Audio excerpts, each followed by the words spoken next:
So, the ritual movement. Why rituals? That word seems to be all the buzz these days.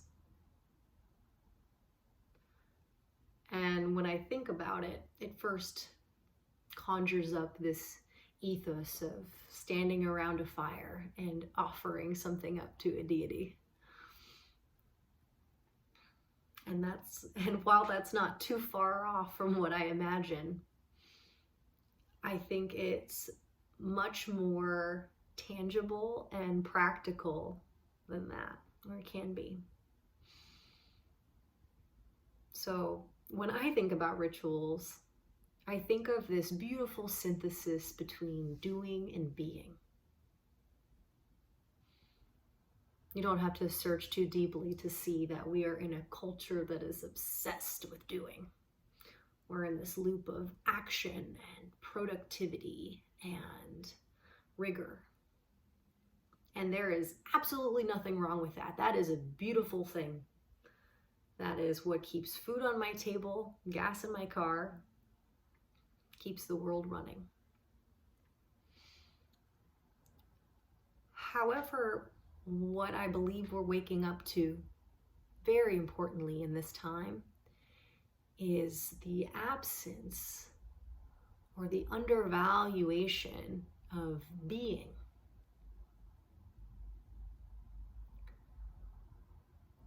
It's almost like we're on a hamster wheel, going through our days just doing, and our habit loops, these automatic behaviors, many of which we learned as children, as little innocent beings, just making our way through the world, surviving. And, they can show up as something as simple as our repeating beliefs and how we talk to ourselves, to how we pour our morning cup of coffee, to how we drive to work, to how we navigate relationships, to the way in which we hold our bodies when we sit. It's the little actions, the processes that we go through day to day are our habits. And sometimes in all that doing, we can lose sight of what our intentions are and who we want to be, how we want to show up in this life. And I feel just this tremendous call, maybe you feel it too right now, to just really focus in and integrate that being with the doing.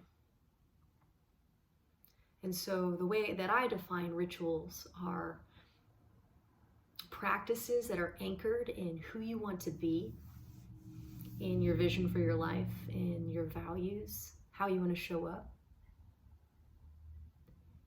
And so essentially they're habits that are, little daily doings that have intention woven into them, that are anchored to who you want to be.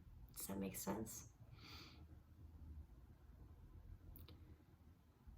And so rituals are this amazing way to connect intention with action. And I believe that they're most powerfully expressed and experienced in life when they are witnessed by other people. Kind of like that fire I was talking about at the beginning, that initiation. When other people can witness you and your vulnerability in declaring what you want to do and how you want to show up, whether that's over social media, using technology, whether that's talking to a trusted friend and sharing with them, or whether that's getting together with people at an event or a retreat and fully expressing what it is that you're here to do. That to me is the most powerful kind of ritual, and I am so looking forward to the days that we can do those in person again. So that's a little bit about why I put this little playground together. Maybe you can relate. Think about my invitation to you is to think about, A, how can you turn down the noise and listen to who it is you want to be, what your needs are, what your desires are, and then what actions can you take to make that real, to make that, real isn't the right word because it's real within you, but to make it accessible for all to see, to share it with the world. Because life's too short, really, to keep you to yourself. Thank you. Take care.